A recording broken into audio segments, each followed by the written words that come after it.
Saipova Fatima Dilshod qizi velosport bo'yicha O'zbekiston Milliy paralimpiya terma jamoasi a'zosi, xalqaro toifadagi sport ustasi, Osiyo chempioni. Zoir Tayyorov. Assalomu alaykum hurmatli prezident. Mana hozir qizim mana oldimda turibdilar. Sport bilan shug'ullanadi, hamma sharoitlari bor ekan, faqat uylari yo'q ekan. Bugun o'zida qaror chiqarib, men resursimdan yangi uyni berib, o'zing borib topshirgin. Xo'p bo'ladi.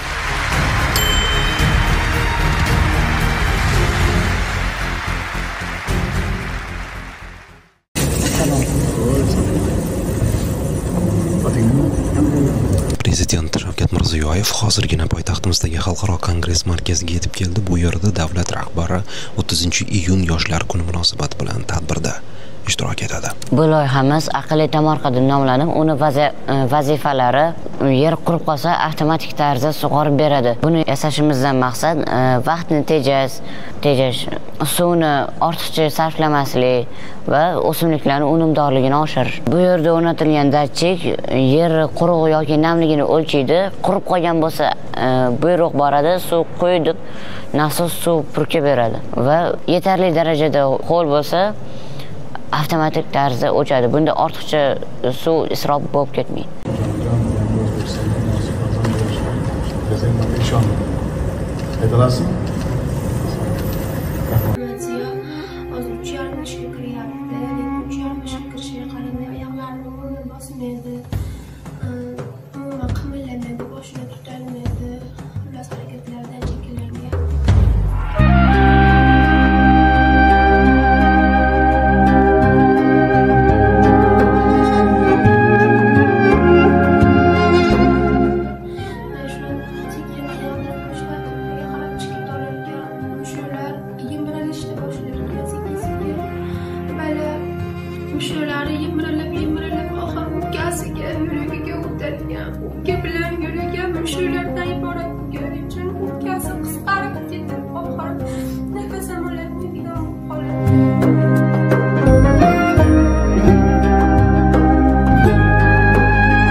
Davası borligi uchun juda qimmat bo'lgani uchun men xalqimizdan yordam so'rashga majburman.